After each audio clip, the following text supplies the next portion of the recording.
Behind home plate, we bringing it to them all day. You know what's up? Welcome to Birdland. Win or lose, we bringing it to you always. You know what's up? Welcome to Birdland. Orange or black, we rebuild the pack. No matter where we at, you know we coming back. Section 336, we on this, so tune in. You know what's up? Welcome to Birdland. Yeah, welcome to Birdland. You know what's up? Welcome to Birdland. Now, here come the boys from Section 336.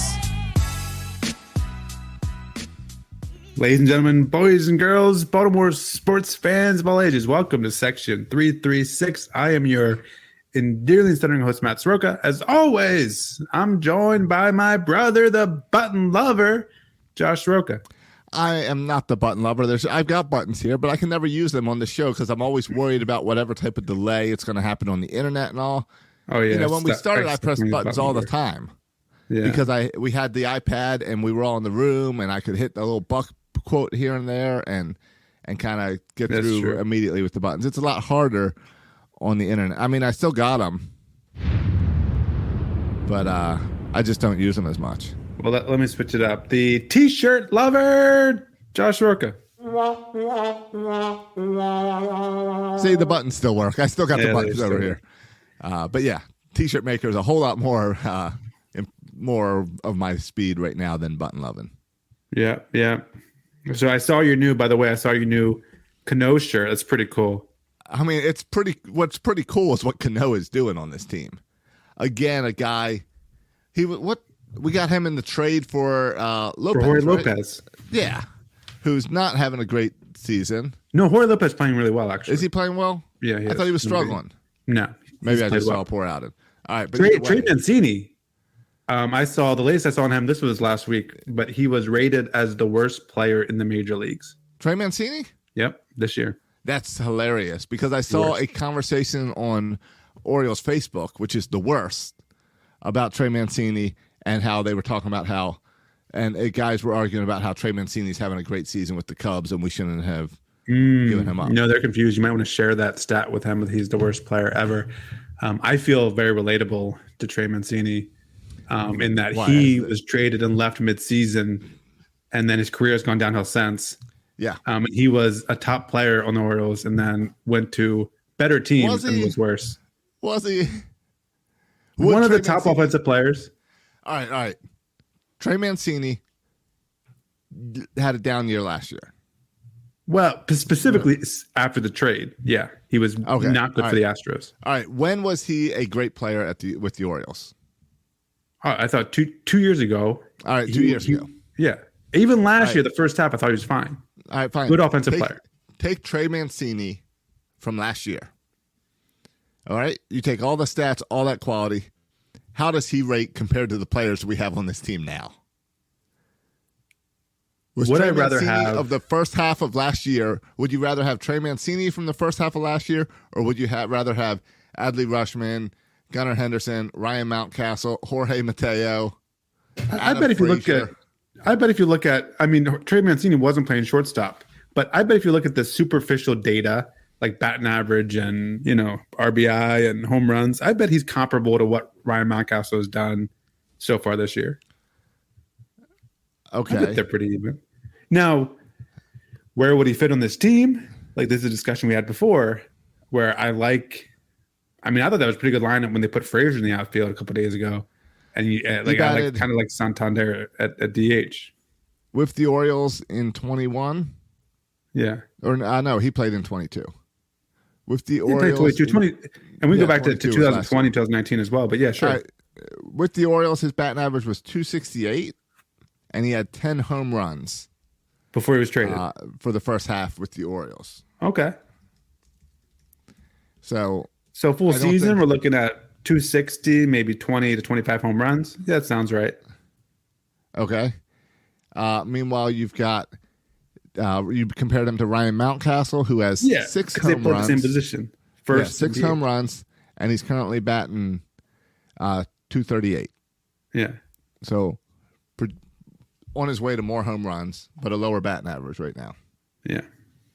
It's been interesting. Ryan Mountcastle, he's funny to watch this year because a week ago he was crushing the ball and no balls were landing. The other day, watching him, he had like a ball bounce off the pitcher for a hit. He had a little blooper over second base for a hit.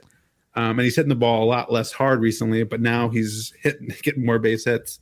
He's a funny case study for sometimes when you play your best, you don't have the best results. Right. And Ryan Mountcastle's also interesting because the whole conversation with Ryan Mountcastle when he was coming up was that we have no spot for him. There's no position he can play. We tried him in the outfield. We tried him at second base. We've tried him here. We tried him there. Well, he was drafted as a shortstop and then played the minor leagues at third base before he moved over to first base. And it was always about how he's not a plus defender, but he's good. He can crush the ball.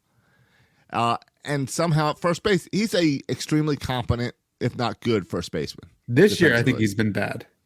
He hasn't scooped the ball he did last year. This year, I think he's having trouble scooping. I can think of one play off the top of my head where he had trouble scooping. Nah, I think of 3. I got 3. You got 3?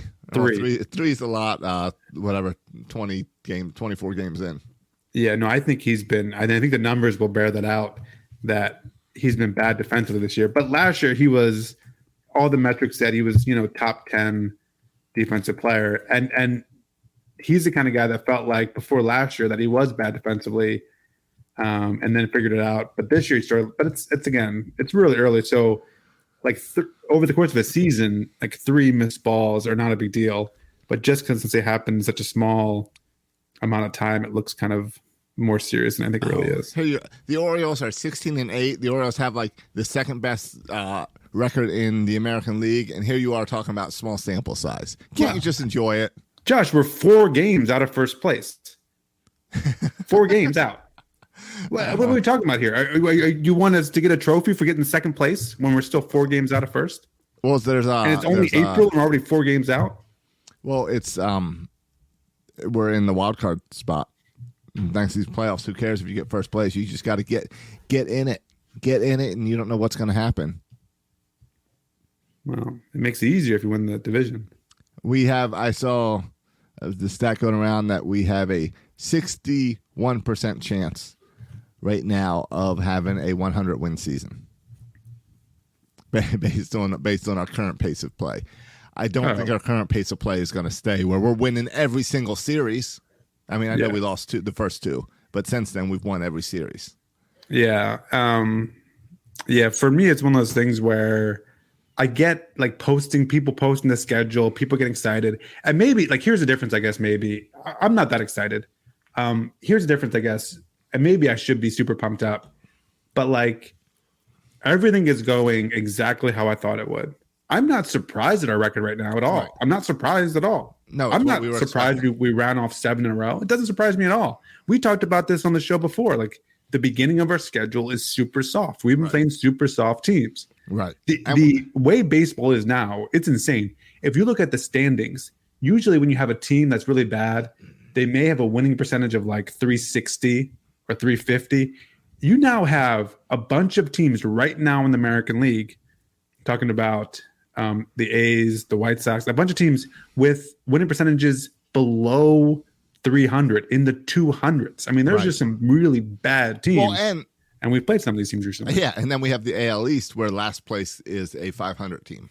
Oh, it's ridiculous. AL East is ridiculous. Yeah, yeah. It's funny when the Rays were doing their little streak at the beginning of the season of not losing games. A winning streak, I guess you would call it. I was making all the excuses of, well, look how easy the Rays' schedule is. The Rays have an easy schedule. And now we're playing those same teams. We're beating those same teams. And I'm celebrating the Orioles saying, oh, it's a win, a win, a win. A win's a win. You just got to win what's on your schedule. Yeah. But it's an easy schedule. And it wasn't even the opening for the Rays. We won 7 in a row, Josh. Yeah. We gained a half a game. In the standings. Right. Half a game. Because now, Josh, Tampa Bay is 20-4. 20-4. That's unheard of for an opening for a 24-game period at any point in the season, let alone to open the season at 20-4. That's ridiculous. Right, because it goes back to that whole, like they just got their first home loss last night. Yeah. And they're crushing people. It's not like they're like winning all these one-running games. No. They're crushing people. And we always talk about how in baseball, like any team, a bad team can beat a good team any day of the night. and it's not happening there. It's very not impressive. happening. Very impressive what they're doing. Not to take away, like the Orioles. The Orioles. These Oriole wins are enjoyable, but we're not crushing teams. Yeah. In fact, if we look back to last weekend with Detroit, those were low-scoring games, and nail-biter games that we won. So it's definitely something where we're playing bad teams, we're getting the wins, but I'd like to see a little bit more offense really hammer these weaker teams because, as we've always been saying, next month is hard. Yeah. And today felt like a easy, solid win in the afternoon. Like this is a good win. Yeah. I mean, 6-2, and it never felt even that close. And yeah, I know. Yeah, go ahead. I know you love to play quotes off your phone. Do you have the Alex Cora audio? Oh no, I don't have the ask when he questioned I don't know what he was questioning. See, right, there was some here's what he uncertainty was- here. What he was Yes. questioning. So he was talking about the fact that the Orioles didn't get a single strikeout in that game. Well, no, Josh. A single swing and miss. They had three total. Right. Yeah. Three And he was total saying- swings and misses in the entire game where Right. they swung and didn't hit the ball. Just three. That's crazy. Right, it's crazy. So he was saying how he has to go back and look into it and look into some footage. And then people made the assumption and asked him the next day, "Hey, you were implying about sign stealing?" Yeah, and Brendan Hyde, he took umbrage with Cora's Yeah, quotes yeah. as well. Yeah. Yeah, and then Alex Cora said, "Oh no, I didn't mean anything about the sign stealing. Look at me, I'm Alex Cora from the Houston Astros. Right.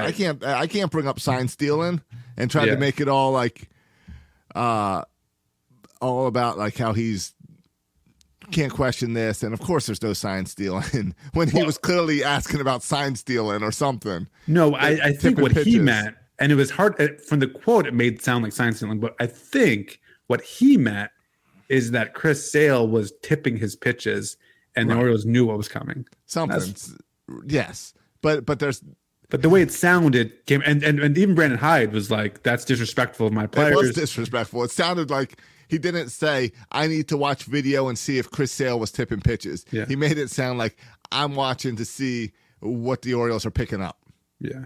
Which I guess, yeah, it's probably tipping pitches, but still, Alex Cora, you need to be nowhere near those type of conversations. Yeah. Well, and the other thing is, it's disrespectful because if you look at the Orioles, we've been talking about this before, they're having great at bats all year. Like, this is just a really Yes. good hitting, patient, smart hitting team. It just is.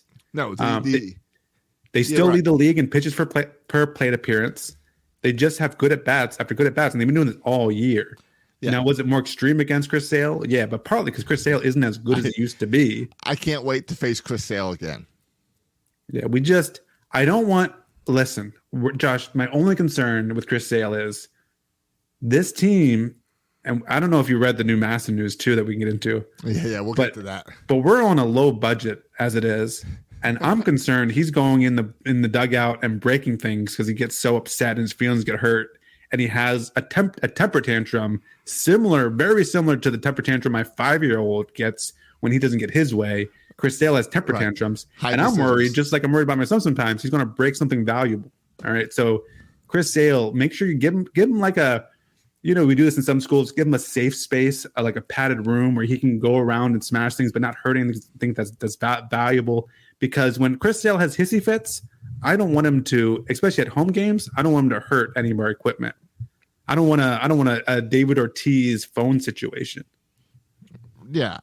Yeah. And you're right. He's got we don't have the budget got a for it. history of that. And yeah, we've got the budget. I guess we can get into later. Let's focus on the Orioles, and later we can get into like the Masson lawsuit stuff. And Okay. Hey. Well, we're at it too, because I don't want to forget this. all right. Can we just talk about this real quick? This is not Orioles, but can we just talk about it real quick? Yeah, of course. I don't know if you have thoughts on this, Josh.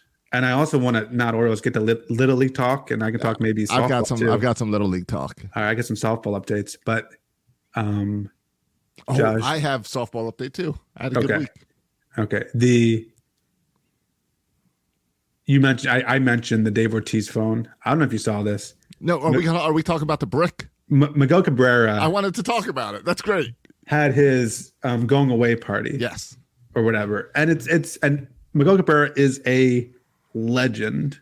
Correct. So I think understandably, he's not a rival either. I got nothing against him. I respect him. I think he's a fun player too. I like him. And we gave him a brick from the warehouse Yes. as a going away present, or as a thank you present, as a celebration present, whatever you call it. Josh, are your thoughts on a brick as a present? All right, here's the deal. I tried to remember back because I saw people making a big deal about this. And I tried to think back about some other your boy gifts. Glenn Clark was outraged by the brick. And that got me thinking about it. I didn't think about it one way or the other until Glenn Clark was outraged. And I was like, should I be outraged by this? And I was exactly. And I was thinking about some other gifts. I remember one of the teams gave Randy Johnson like this fancy drum set. And I remember, what's his name? Mariano Rivera got rocking chairs. People gave him rocking chairs. What the Orioles give him? Do you remember? I don't remember. Okay. All I remember is the phone with David Ortiz. And David Ortiz got the phone. Now, which is hilarious. The best gift hilarious. Ever. But we have no memories of that at Cabrera. We don't have a point. He hasn't even hit a home run onto the Utah Street. I think the only memorable highlight of Miguel Cabrera against the Orioles was when we were trying to intentionally walk him, and he swung and hit a base hit as we were trying, to do the pitch out, the intentionally walk. He stepped out and hit a line drive single. That to me is kind of the most memorable Orioles Miguel Cabrera moment. Right. For Mariano Rivera, the Orioles, let's see. The Orioles gave Mariano Rivera a bronze sculpture of a broken bat. Okay. Not, again, okay. But again, a guy that pitched in Camden Yards and pitched against us a lot. Right. And broke a lot of bats. Broke a lot of bats. We've got something there. Cabrera, if he landed on Utah Street, one of those plaques that they put in the ground would have been cool to give him. He's got no memories here. You can't give him a memory for swinging at a ball. So you give him something to remember playing in Camden Yards. A brick to the warehouse is nice. It's a step above, here's a little jar of dirt from the field. So, yeah, I know it's probably something I can buy for $50 in the team store, but it's a gift, and it's fine, and it's something where, how you sometimes get invited to a party where you don't really know the person, but you still have to bring them a gift because you've been invited to the party, and everyone else does. Yeah, you bring your classic bottle of wine or whatever. Right. That's kind of this situation. We got to give him something. It's supposed to mean something, but he doesn't mean anything to us. So here is a brick. I have no problem with it. I would actually want to go online and buy a brick for myself of Camden Yards. Yeah. I was thinking of, okay, if I'm anti-brick with a present, and I understand the notion that a brick as a present could be off-putting. Here's a brick. Yes. But it's special because it's a brick from the warehouse. The warehouse is synonymous with Camden Yards. So here's a gift that's special from us. This is a Baltimore thing. Now, how does Miguel Cabrera feel about a brick from the warehouse? I don't know. Is he going to put that up on his wall as a special gift? We can see. I assume every team he plays will give him a gift, and we can see what the best gift was at the end of the year. Certainly with the Mariano Rivera, the best gift was the rocking chair. Right. From the Twins of broken bats. Right. Right. And so I think looking back, we can see what was the best gift for Cabrera. But when you're not a true rival and you don't have that history, it's harder to come up with a gift.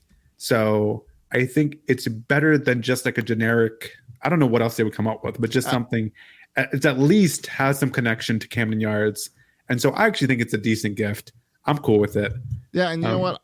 I am just Googling on the internet trying to see how much it would cost to buy a brick from Camden Yards. I don't think you can. And I can't find a spot to buy it. Yeah. So who cares? It's cool. Yeah, I agree. Yeah, let's see. Barstool jumped on it. RDT didn't like it. Glenn Clark didn't like it. But and maybe I would be open to hearing other suggestions. Like what would they suggest as opposed to a brick? Here's the other thing. Other things. If I'm Cabrera, I have no memories in Baltimore. Just coming, playing games, beating on the Orioles. not great memories. And all these gifts I'm supposed to store in my house. At least this brick I can put on a shelf and be done. If you give me a rocking chair, I got to store that and put that somewhere. A brick, put on a shelf. I'm good. I like it. I'd like one myself. Yeah.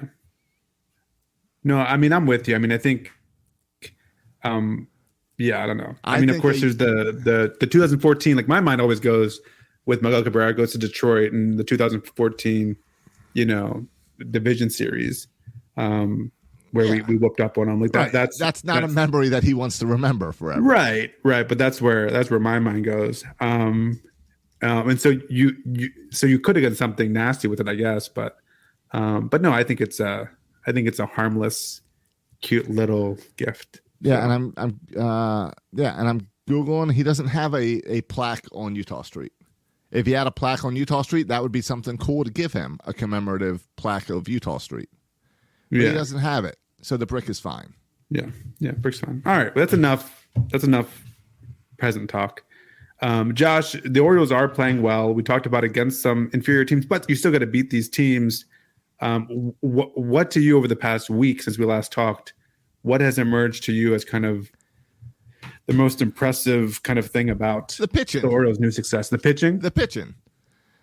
We had some outstanding pitching over the weekend. Grayson Rodriguez got past that first inning and had pitched great on Saturday. Tyler Wells today looked really impressive.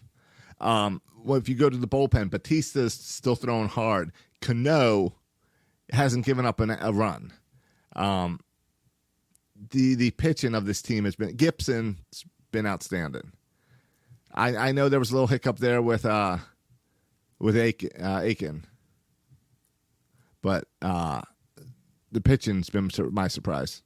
Yeah, I mean, if you look at the numbers, our relievers, and remember, the first to open up the gate, we were struggling with the bullpen at the beginning of the season. I mean, Perez couldn't get anybody out. Both couldn't get anybody out. I remember saying, oh, no, Michael Givens is not here. Dylan Tate's not here. Perez is not pitching well. Like, we have no back end of the bullpen. Like, we're in trouble. And then all of a sudden, three guys have emerged. Three guys, in my mind, three guys have emerged in our bullpen to turn our bullpen to what I thought was going to be a liability until Givens and Tate get back. Now it's like Givens and Tate, take your time, dude. Right. Because the emergence of Bauman,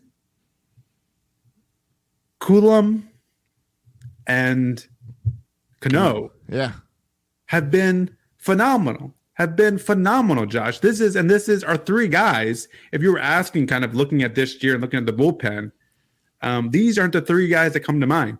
No. And that's on top of Batista and Baker doing what they do. Yeah. And they've been fine. But Bauman, Cano, and Coulomb, if you look at their appearances, Josh, they pitched in, let me do the math here, 10, 11, and 7 games, right? That's 28 games. They played in 28 games. Those three pitchers combined, 28 games, have given up a total. They've played in 28 games? Yeah. Yeah, they probably are pitching a little bit too much. No. But I thought, hold on, my screen says that we're 16-8. No, combined. What are you talking about? Combined 28 games. I'm saying we've only had 24 games. I know, but I'm saying, Josh, Bauman has pitched in 10 games.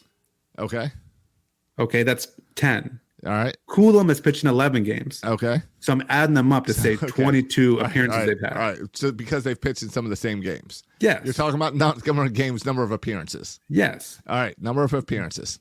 Okay. Yeah, but these are appearances are games that they pitched in. Appearances. All right. Got it. Yeah. And Cano has done 7. So it's 28 games that they've pitched in. 28 appearances. Yeah. Okay. Yeah. Do you know how many runs they've given up in those 28 appearances? You combined all three? 4. 2. 2? 2. That's it. 2. It's been fun. Compare that to Felix Bautista, who's been really good. He's given up 5 runs. So like it's just and then they've given up 2. I mean it's not just that they've only given up 2 runs, which is remarkable in itself. it's it's not just one series. It's over the entire opening of the season, and it's again Coulomb, Bauman, and Cano. Yeah. It's not, if this was Batista, Tate, and Perez, you'd be like, okay, that's the back end of bullpen. But this is Bauman, who was on the bubble to make the team. It's placeholders. Coulomb, who didn't exist as an Oriole prior to the end of spring training, and Cano, who no one ever heard of, who we got in the Jorge Lopez trade as an add-on, who no one ever heard of prior to this season. Yep. That's the team. That's his leaner bullpen. Oh, and by the way, you look at bullpen stat, ERA, earned runs allowed in all of baseball, Josh. We're third in bullpen ERA, only behind the Tampa Bay Rays and the New York Yankees. Yes, the three top reliever ERA teams are all in the AL East, but we're ranked third in bullpen ERA, which is great. So, yeah, I mean, it's a surprise because, like you were saying, it's not the guys we planned on. These were placeholder guys that weren't supposed to be there. The bullpen's always interesting because pitching is such a mental game. Pitching is such a rhythm game, and a repeat, rinse, and repeat, and hope that the other teams don't pick up whatever you're doing, that it could change in a moment. But it's been pretty impressive to see these guys go in. Yeah, and it's not just that they've been. We kind of wondered, once we get to the bullpen, who knows? Let's see what happens till Batista's there. Yeah, I mean the amount, and it's, I mean, props to manager Hyde for putting Cano in all these high leverage situations. I mean, you could make an argument that Cano has been our MVP this year, especially when he first got here. Our bullpen was not good, and he became, all of a sudden he walked in and became a high leverage late in the game reliever straight off the bus, and he's been fantastic. And just the other side of the coin, though, is our starter ERA is ranked 25th in baseball at 5.30. Josh, giving up. Well, that would be Cole Irvin struggling, and then I said Keegan Aiken, but I meant Kyle Bradish earlier, who's also struggled. Yeah. Well, he's only had really two starts. One he was really good. One he was really bad. Well, he struggled this week. Right. 7 runs. Yeah, I call that struggling. Yeah. 7 runs in like what, an inning and a half? Yeah, he had that. Sass ran in the room. He was watching the game, and he ran in to repeat something the announcer says. He does that randomly. When he hears something cool, the announcer say, and he ran and he said, Dad, do you know what they just said? I said, what, Silas? Kyle Bradish, he threw 40 pitches in 1 inning against the Red Sox. I said, wow, Sass. And he said, you know what? No one has done that since Kyle Bradish threw 40 pitches against the Red Sox last year in an inning. Which is kind of a weird stat. That's a weird stat. Yeah. So he threw a lot of pitches there. So Kyle Bradish with the one bad start. The other, I mean, Josh, it's not just though Cole Irvin and Kyle Bradish. No, Dean Kramer has been up and down as well. Dean Kramer, if you're not playing the Nationals, Dean Kramer has not pitched great. It's really Gibson who's pitched well, and then friend of the show, Tyler Wells. Yeah, Tyler Wells has some nasty stuff going on right now. Yeah, Tyler Wells, and he's a guy where like Grayson Rodriguez has his changeup, and I guess maybe his fastball. It feels like Tyler Wells can get you out anyway. I mean, he's got that rising fastball, he's got the curveball, and he's got the changeup, and he can throw those, and he does 3-2. You don't know what's coming. He'll throw those in any count, and yeah, the emergence of Tyler Wells, and I still hear. I mean, people as early as a week ago were saying, Tyler Wells go to the bullpen. Well, based on his play so far this year, he has no business in the bullpen. No, he has been arguably our best starter all year. And you and I are selfish about it, or not selfish, but we're biased. Yeah, we're biased because he was so smart on this podcast talking about the mental side of pitching and what he was working on in the offseason and stuff, and it was such a great interview. Yeah, just open and honest, and we like him. Right, and good off-recording conversation with him just about working on developing and becoming a better pitcher. So to see all of that take place and him work and him be a better pitcher, and he's pitched 29 innings. He has 23 strikeouts and a 2.79 ERA. good for Tyler Wells. Great guy. Couldn't happen to a better guy. I remember when we interviewed him, like he wanted to whisper to him, like, do you realize the Orioles are just going to put you in the bullpen? Because he was all about starting. He's preparing to start. He's going to start. He hadn't entered his mind. It felt like that he could be a bullpen piece. Like he was all about extending himself, like going deeper into games, which he has been, by the way, going 7 innings. So he's already going deeper into the games. They've taken last year. Remember, he couldn't make it past the 5th because they had the they had the restraints on him. But then you wanted to say to him, hey, listen, Tyler, I think you might end up in the bullpen, but he wasn't having it, and he's right. He has nothing to do with the bullpen right now. Right, and you and I were, even when we were doing our predictions, we were forcing him into our rotation, but only because we both forced a 6-man rotation.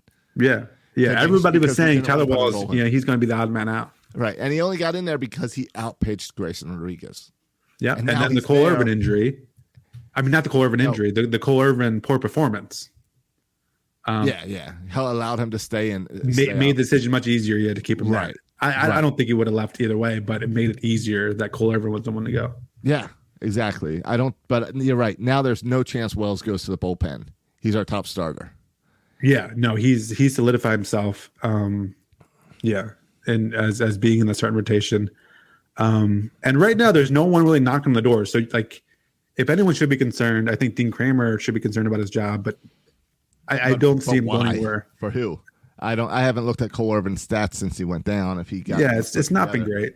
It's not been great. And DL Hall has been fine. No, and Zimmerman's not great. Zimmerman's been okay.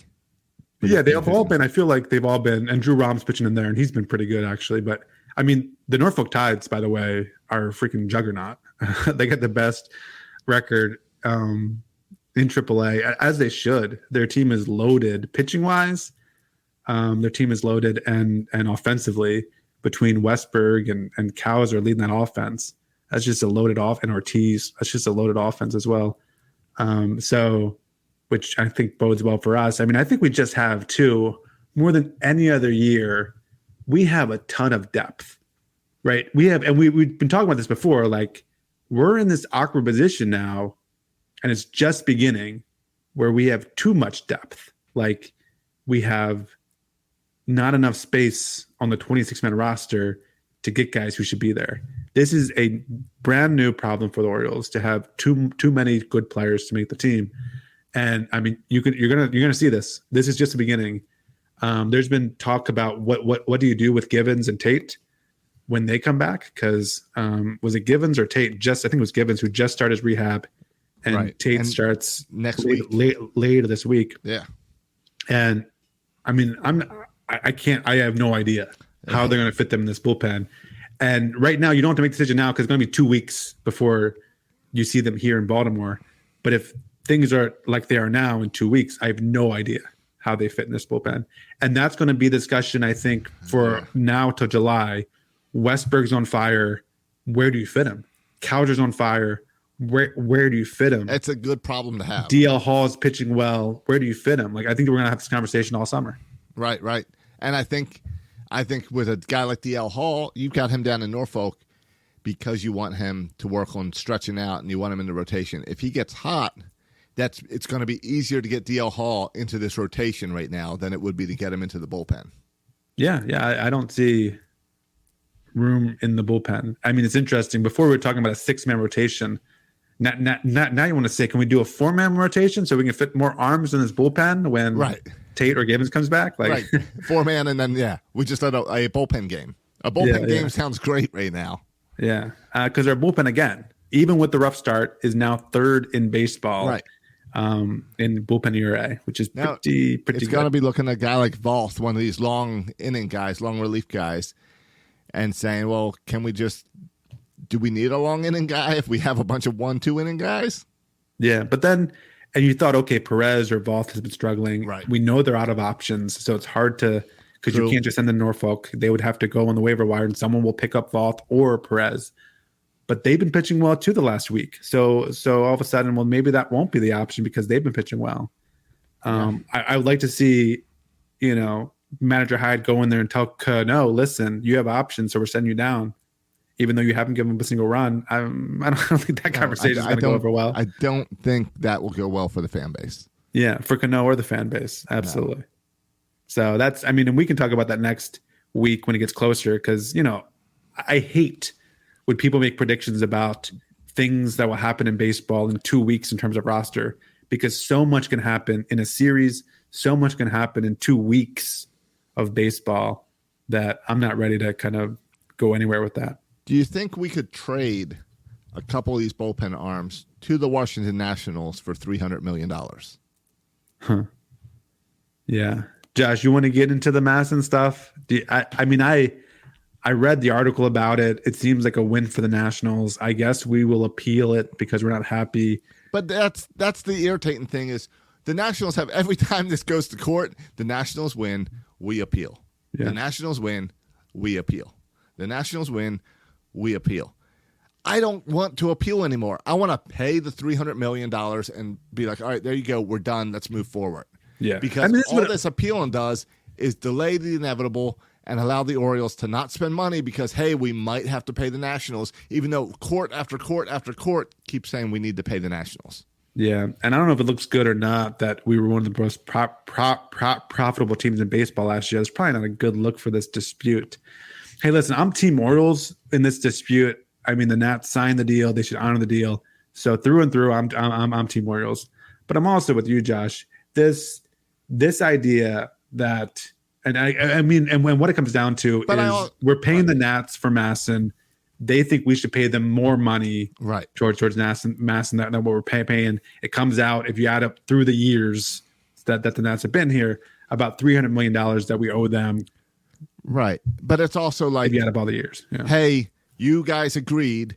We decided to give up a big portion of our area. We could be a large market team, but we are a small market team because we agreed to let the Nationals come in, because you and Major League Baseball agreed we would make this money, and now you're trying to take that back. So it's a little bit of take back from Major League Baseball, and then Major League Baseball all residing on the side of the Nationals in a dispute makes things awkward. The Orioles not getting a All-Star game because of this dispute makes things awkward. Yeah, I mean, listen, I agree. No one likes Angelos, including baseball, including Oriole fans. And I'm team, at this extent, I'm Team Orioles with this. I think the Nats signed the deal. I mean, they cost us down the road how many fans? And it was more than the Nats. Major League Baseball agreed to this deal. Right. But the reality of it is, Josh, it's been taken to court multiple times, and it always falls on the sides of the Nats. So at some point, right, the courts have spoken, and we can have our opinions, but you respect the law of the land, you respect what the courts say, and you just pay the money and move on so we can be done with it. And it's not like we have to suddenly go check all the seat backs of Camden Yards looking for $300 million. It's been sitting in escrow this whole time. Right. So just give it to them. Progressive presents Precious Moments. Yeah, I caught my first fish, Dad. Great job, buddy. He's a beauty. Thanks for taking me fishing. Love you, Dad. I love you too, son.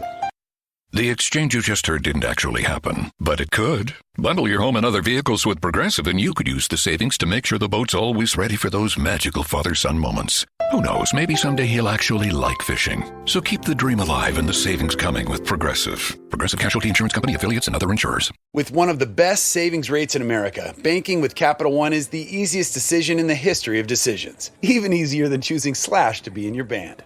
Next up for lead guitar. You're in. Cool. Yep, even easier than that. And with no fees or minimums on checking and savings accounts, is it even a decision? That's banking reimagined. What's in your wallet? Terms apply. See CapitalOne.com/bank for details. Capital One N.A. member FDIC. And then figure out how you're going to pay Adley Rutschman. Yeah. Listen. I mean, how much did they make last year? Like $60-something million? $64 million profit. Yeah, profit in a single year. In a year that was kind of, and I think they're going to make more money than $64 million this year. I think they'll make more money than that this year. So yeah, they can afford the $300 million. So just do it and move on, because at this point it just becomes the fan base. We're tired of an annoyance. And it's got to be annoying for baseball too. Well, like what you opened up with, I think, is true, that it's this pretend reason to not spend money because you have until this is resolved, right? Let me resolve this before I decide to go make a big free agent signing. But if you keep on extending it, then you keep on extending your willingness to sign anybody because you say, well, this is looming. Well, then make it stop looming so then you can figure out the $300 million and then move on with your franchise. Because it's one thing. Listen, you can appeal all day. I don't care. Appeal all day. Appeal. But all of a sudden, if you're not signing free agents because this is out there somewhere, well, then it becomes a problem for me. The Nationals came in 2005. Do you know how long this legal dispute has been going on? Oh, since 2007, probably. 2011. Okay. Since 2011, it's been 12 years of this. That's a long dispute. It's ridiculous. And I know at this point, this dispute and maybe this is John Angelos' plan, this dispute might last longer than the Nationals last in D.C. Because the Lerners are trying to sell the team. And maybe if you would settle this thing, they could actually sell the team and things could move on. But you have to just pay this and move on. Every court keeps ruling in the Nationals. Major League Baseball is on the side of the Nationals. I get that it's $300 million. But if I sit here and if I argue with my water bill because I think they're overpaying me $300, that they saying I owe them $300 when I don't, I'll fight it because $300 is a lot of money. But I'll fight it and fight it and fight it. And at some point, I'm going to have to pay it just because I can't fight anymore. At what point do we spend too much money on lawyers? At what point does this hurt our fan base? At what point does this hurt what we can do as a team? I believe it's already hurting what we do as a team because we're not investing money in Adley Rutschman. We didn't invest money in the offseason. And all we can do as a fan base is look at this dispute and say there's uncertainty there. Yeah. Yeah. And if I was the state of Maryland, city of Baltimore, I would not extend the stadium agreement until this lawsuit's done. I would say shut this lawsuit out and then I'll do the agreement with you because it's embarrassing. Well, if I was in charge, I would say I'm not doing the extension until you extend one of your young players. Right. Extend Adley, not me. Yeah. I saw some doughhead tweet that the Nationals had a better attendance than the Orioles so far this year. Do you see that? No, they haven't. No, they have though. How? Not in actual people. Well, in attendance numbers, I don't know. If you look at the attendance rankings, they're just above us, averaging about 100 people more or something, like 500 people more than we are. But when we played the Nationals, first of all, we played the Nationals at their place. Yeah. And I think half the fans were Oriole fans. True, at least on TV, it looked like half the fans were us. So I think we actually bumped their attendance numbers up to make them be right above us in the standings. But no, I mean, I would argue there's room for the Nats and Orioles to both exist and both make money. So yeah, let's just get this thing done with and over with. I'm tired of it. Right. I'm tired of appeals. I'm tired. I mean, all right. The Masson and the Orioles have one legal recourse remaining. Do you know what it is? They've gone through all the courts. Judge Judy. As entertaining as that would be, and if the Orioles were playing like crap, we might have a Judge Matt show about Masson on here, like we've had to do with the brother disputes. Yeah. But there's one court that they can take it to. The U.S. Supreme Court. That will be embarrassing. That would be awesome. This is already embarrassing. But do we really want... Don't we think the Supreme Court has something better to do than talk about Masson? I'm not sure if they do.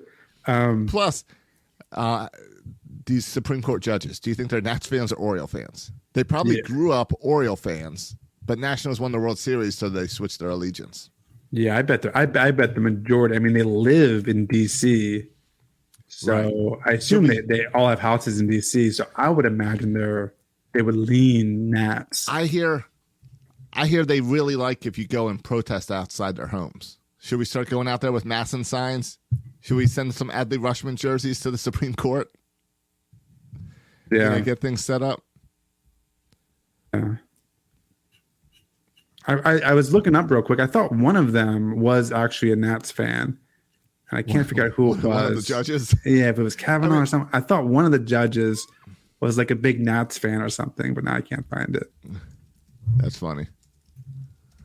I mean, if I was the Nationals, I would invite every judge to come throughout the first pitch in the next 2 weeks. Oh yeah, here it is. Justin Elena Kagan is a New York Mets fan, but Justice Brett Kavanaugh, yeah, I was right, roots for his hometown Nationals. All right, so the Mets fan, we should send some Buck gear, some old school Buck stuff to him, whatever we got sitting around. Yeah, so I don't know if the learners or someone else had something to get Brett Kavanaugh on the seat in anticipation that this might go to the Supreme Court. There might have been some shenanigans there because he's a big Nats fan, and I don't know if they were playing the long game, putting him on the Supreme Court, knowing he was a Nats fan. But right. And remember, back when John Angelos was saying all that smart stuff, he also said, like, hey, we want this thing to come to an end. Yeah. So I think they only want it to come to an end if it's an end in their favor. Yeah. Oh, certainly. I wish more judges weren't labeled as Republican or Democrat, but were labeled as their sports teams. Like that would influence me. Even if politicians should stop going by Republican and Democrat or independent, they should go by their sports fans. I do forget this donkey and elephant. You got to wear a baseball cap to your hair. Hey, listen, I'm not a Trump guy, and you know that, Josh, I'm not a Trump guy. But when he said Joe Flacco is an elite quarterback, there's very few things he could say that would make me win me over, and that's one of those things. When you call Joe Flacco elite, I want to support that guy. You're right. I want these debates to be don't debate about war in Ukraine. Let's see a debate about the Orioles versus the Red Sox. Yeah. Let's see some sports debates.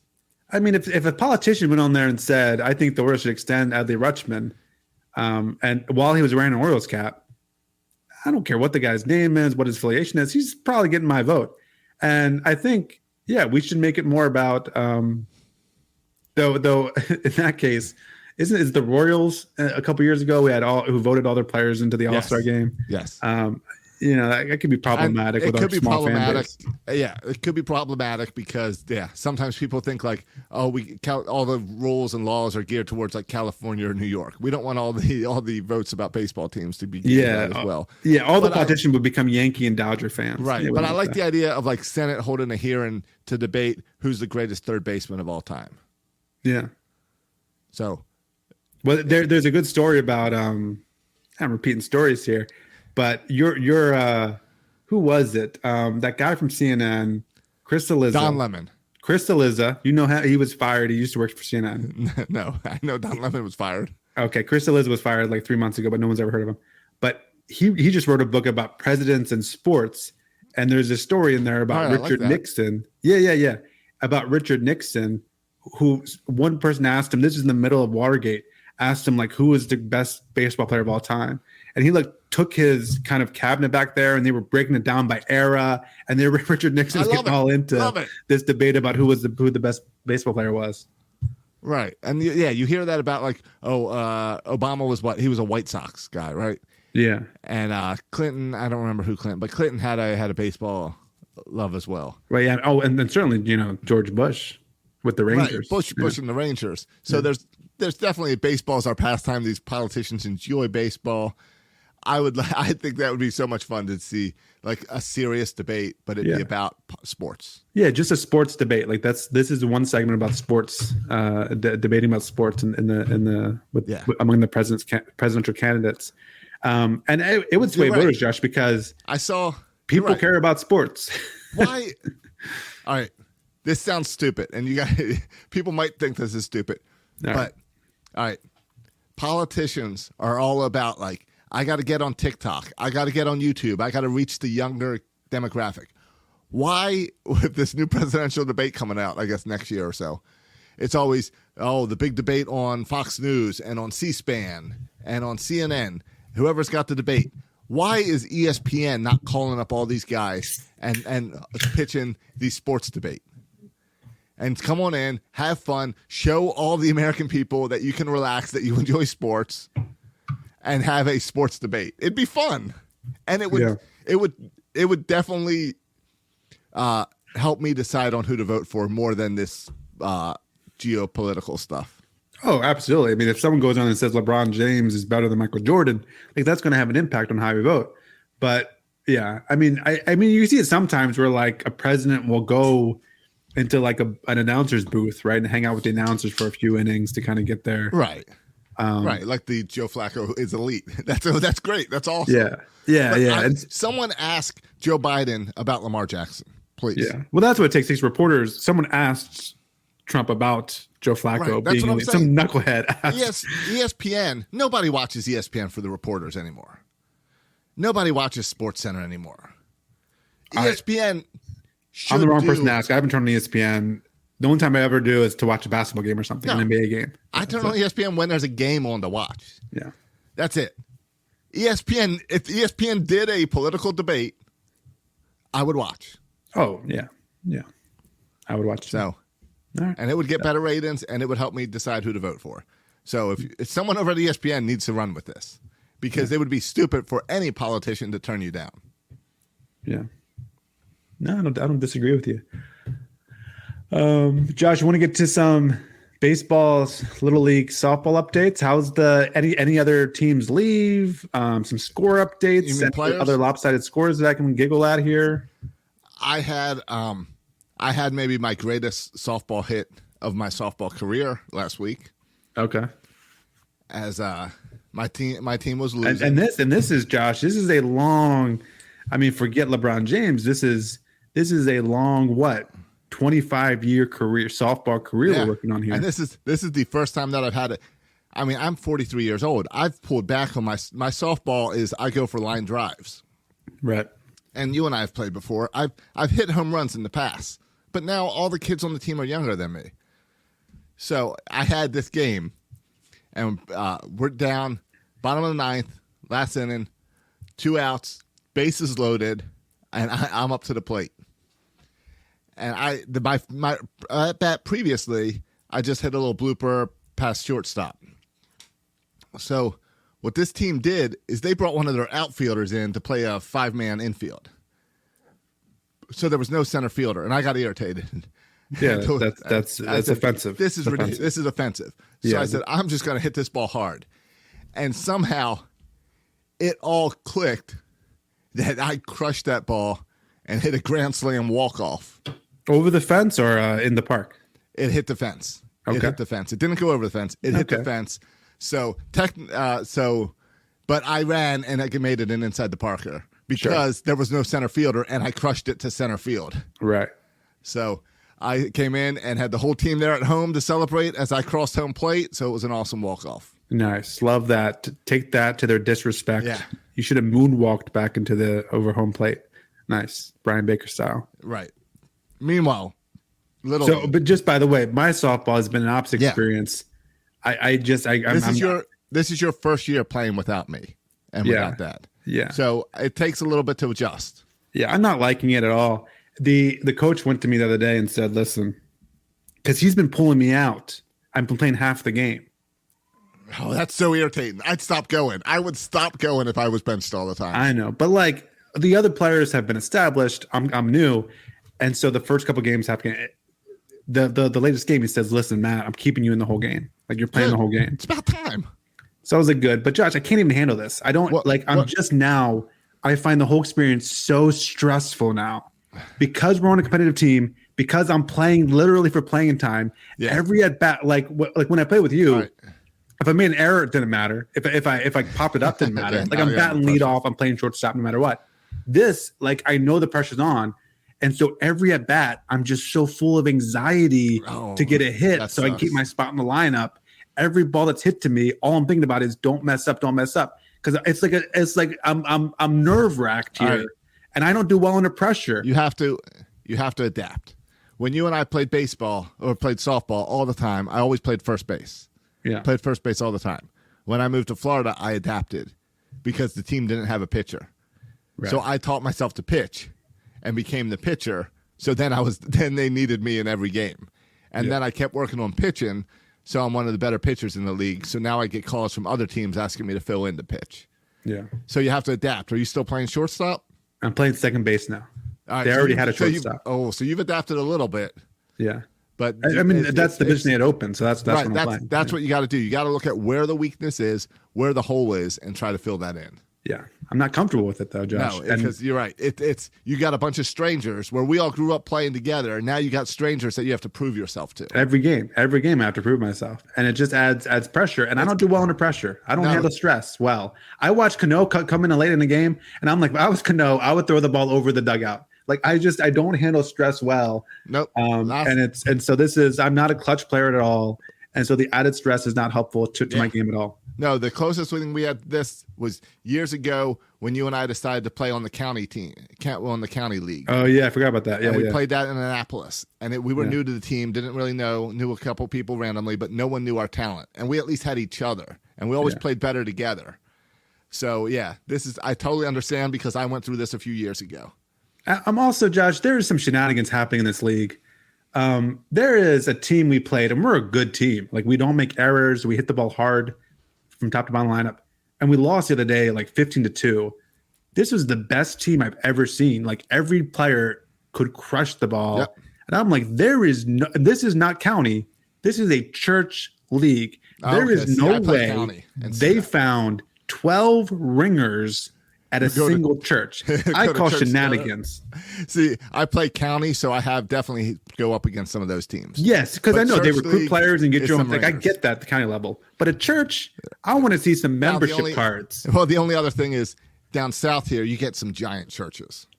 You know, like the 4-service churches. Yeah, where it's like, oh yeah, I watch online. Yeah, no, I was told from a reliable source that very few of those players attend the church. Do you remember we used to play in a church league with some competitive teams up in Maryland?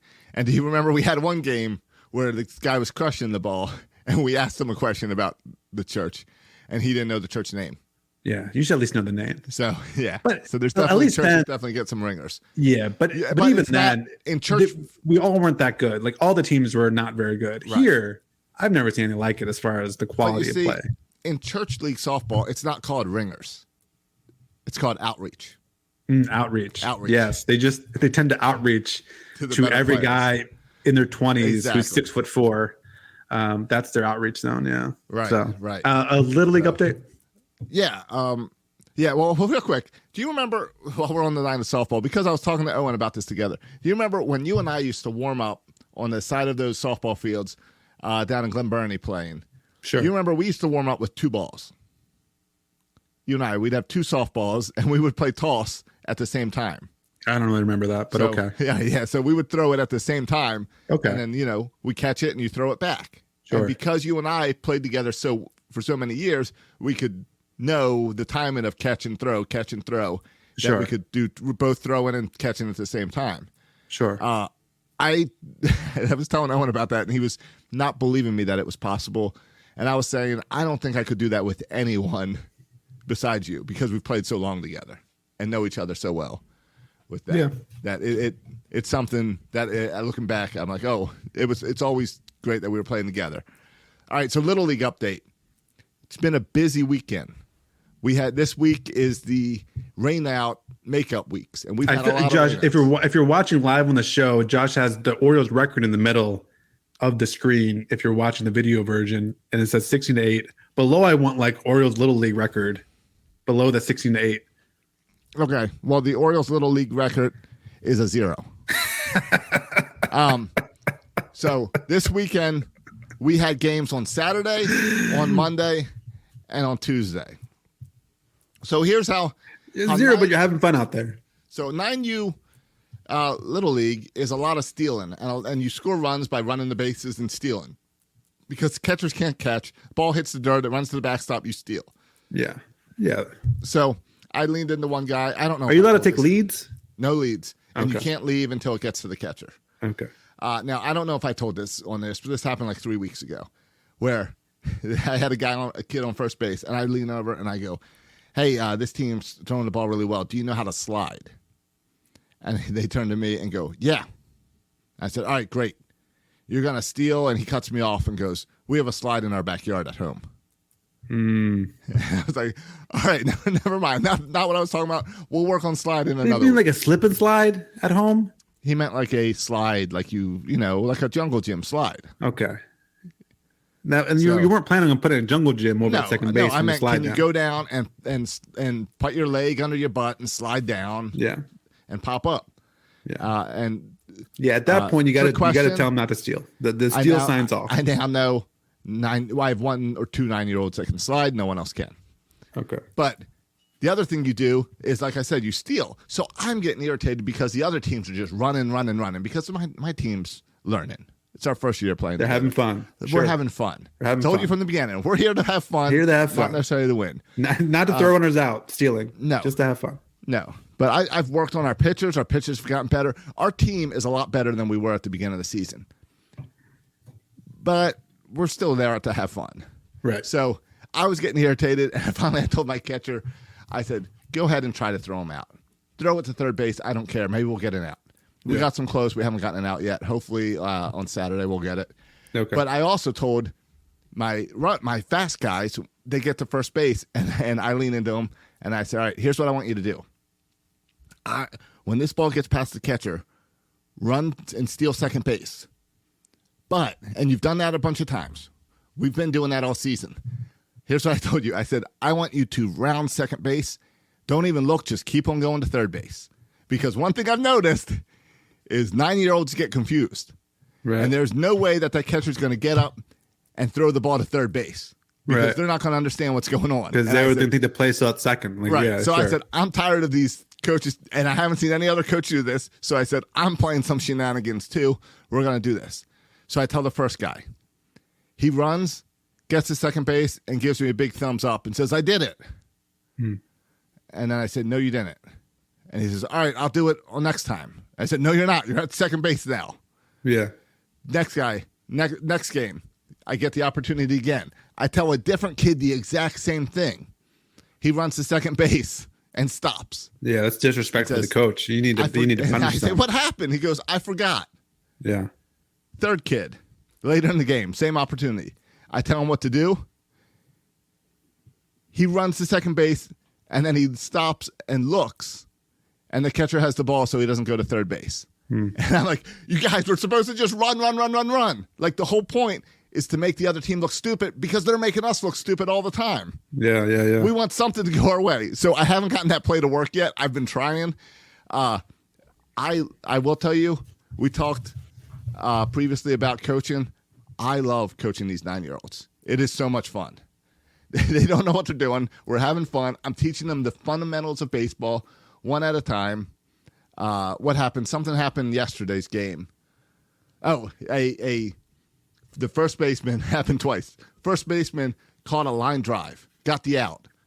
But there was a base runner running to second base, and he didn't know to go tag the base runner to get a double play. Then we did it at third base, and the same thing. The third baseman caught the ball on a pop-up, but didn't know to go get the guy out, the base runner out. So it's little fundamentals about that, a baseball that I'm still teaching, but we're having a great time. We have one more game on a Saturday, and then the playoffs start on Monday. Bad news for our trip to Atlanta next week is that if the Orioles win our first playoff game on Monday, we have to play on Thursday, and if we win again on Thursday, we will play on Saturday. I'd have to miss Atlanta if we go on a winning streak. If you win 2 games. Yeah, I'm not too concerned. I'm not too concerned about that. I feel good. I still feel good about trip to Atlanta. We are the number 7 team. We play the number 2 team on Monday night. Is there an 8th team? No, we don't have a win. The team above us is the team that I assistant coached on last year, and they have 1 win, and it was against us. So no, but I'm. Hey Josh, just for stealing bases real quick, if you want, this is what I played third base for many years, Little League third base, all-star third baseman for Little League. Yeah. Here's what I would do when I felt like a base runner was disrespecting us by stealing too much or something else. When I thought they would be disrespectful. Whenever the ball was thrown to me and they were at third base, even if it wasn't like a play at third base, I would tag them, but I would like hit the crap out of them with every tag. Like every tag would be a smack on their thigh if I thought they were disrespecting us. I've started telling my base. Now that didn't come from the coach, John. I don't think No. the coach can say tag the crap out of them. But I just, I'm just a competitive guy, and if I felt like a player was disrespecting us, I would slap the tag down as hard as I can, even if he was already sitting on third base for 3 minutes. If I caught the ball, every time I caught the ball, slapping a tag on him. Right. I've tried. I've told my basemen this past week after seeing that to make sure they're always tagging the guy. I didn't say to knock him off the base, but always tag him. Yeah. I thought of teaching the catcher the hidden ball trick, but I realized that that's a little much for my team right now. Yeah. You guys aren't ready for that. No, we'd get a triple play every time, but my team would have to be excelling at it.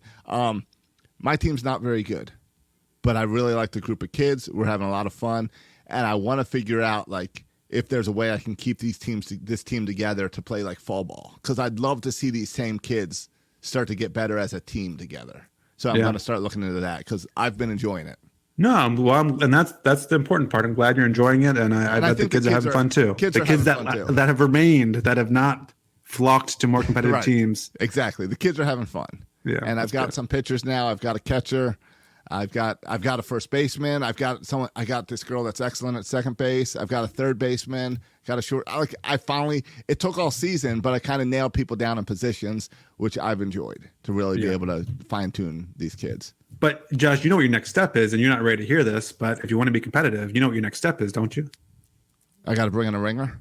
You got to poach players from other teams. No, you have trust to. me. You have to look at the players and say, "Listen, I noticed." You're playing second right field. You would be our star center fielder, bud, if you came to our team. Hey, I've already had the conversation. All right, I'm just saying, you should be watching, paying attention. Who's getting benched? This kid can play for us. This kid Spencer filled in this past week for us because we needed an extra guy. Okay. And I definitely said, hey, wouldn't it be nice to have Spencer on the team full-time next season? Yeah. I mean, you can tell players, listen, you can be a star for us. You're just another guy on that team. Is it right? What is it? Is it Banks from the Mighty Ducks? The hockey player that they bring over from the rivalry team. Yeah, and I mean, you could have him over your house for the weekend. Show him a good time. Woo him. All right. Yeah, I know. Give him a bunch of little league stuff. This was my first season. I loved it. It's definitely how do I transition to season 2, and how do I continue the coaching thing and do this and still have fun. And but with a winning team in the fall, ideally. Yeah. First thing I got going for me is that baseball's year round down here, so it's not too much time off. Now your little league. Are you running some summer camps there, Josh? I am considering it. Not a camp, but I am considering. I've made some connections down here. I got this guy, Elmer, who runs the little baseball. There's a lot of baseball training facilities down here. And I got one that this guy's become a friend. He runs one about 10 minutes from my house. I've been sending Owen there, and he rents the place out. So I've already talked to him about renting it out a couple times this summer for my team, and to invite my team and say, hey, we're gonna have a little day where we're just gonna have some fun and play baseball.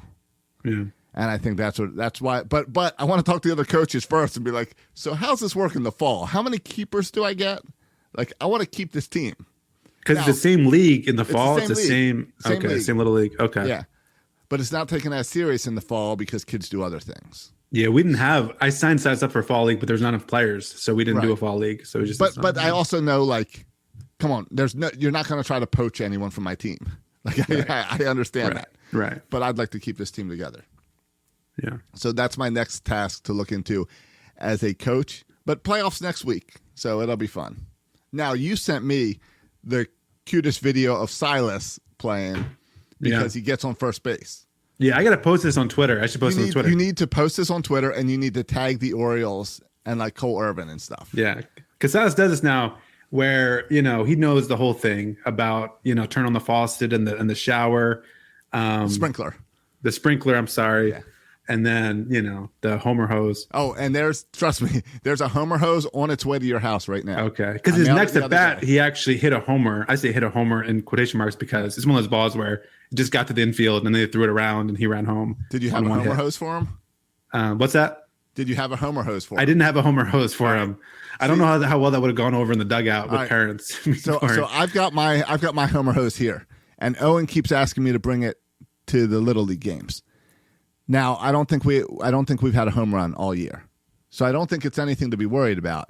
But I do wonder how some of the parents would like. I am the guy bringing fun back to 9-year-old baseball, but I don't know how much a dong bong is bringing fun to baseball. Maybe in the fall I'll bring it out.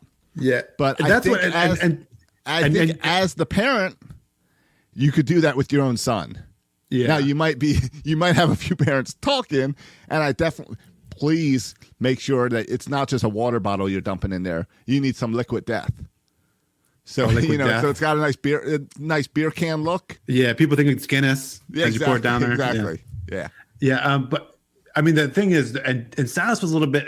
This was like we were talking about before the game. He was like, yeah, and I was encouraging him a little bit. If you get a single, what are you gonna do, Silas? Right. I'm turning the faucet. Right, the faucet.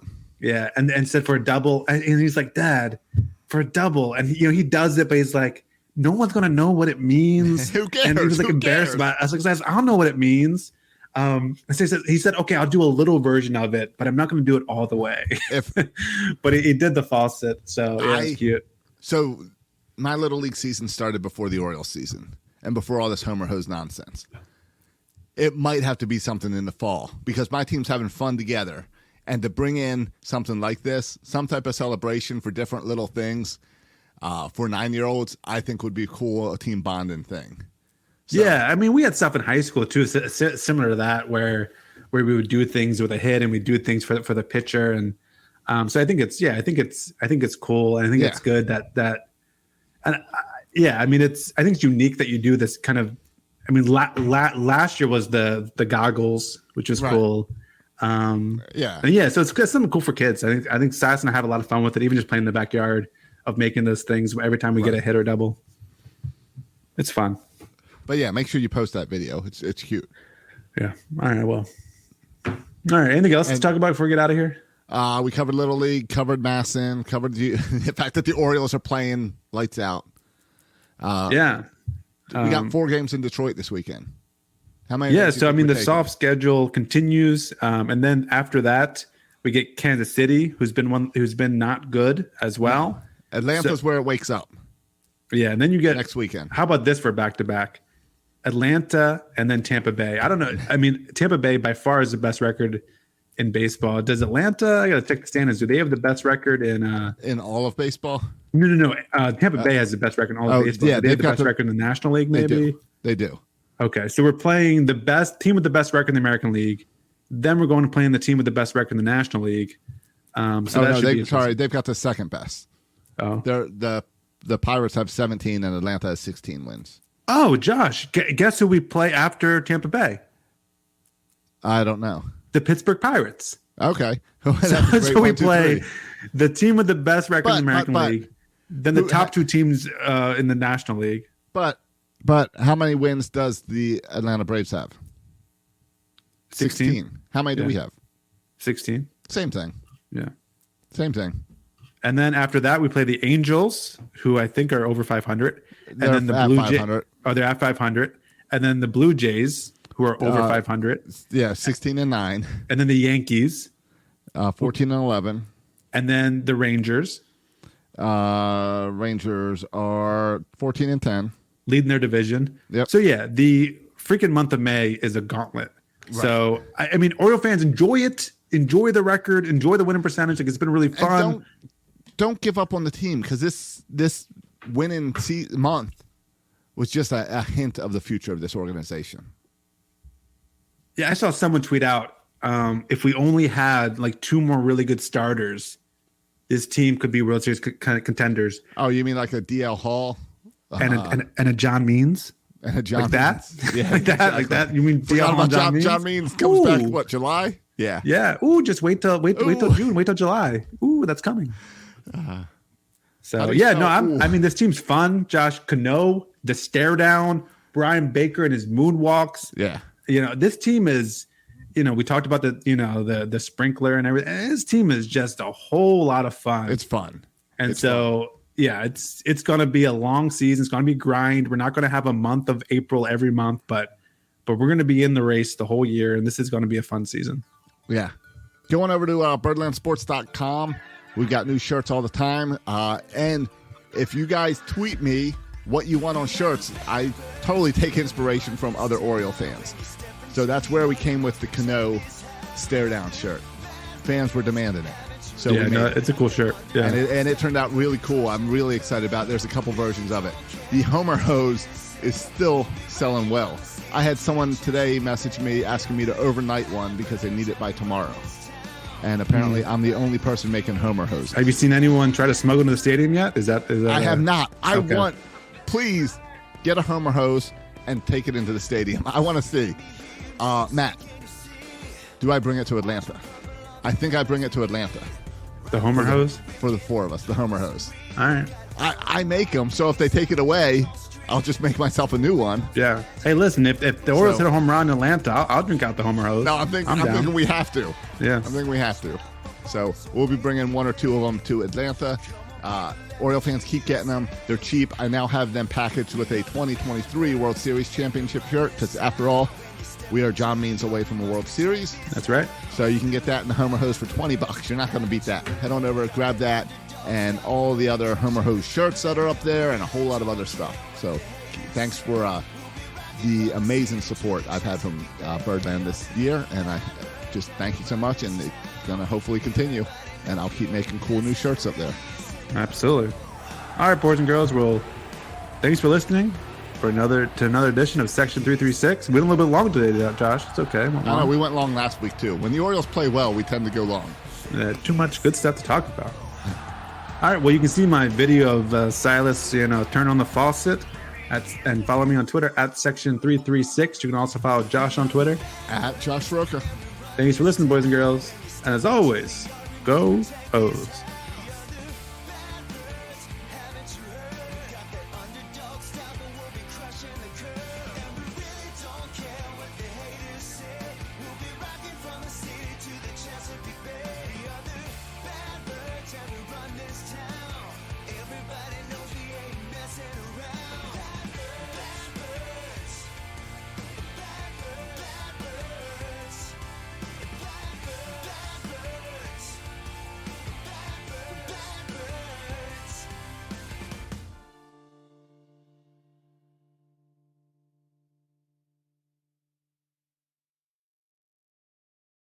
Netflix, Amazon Prime, HBO, Showtime.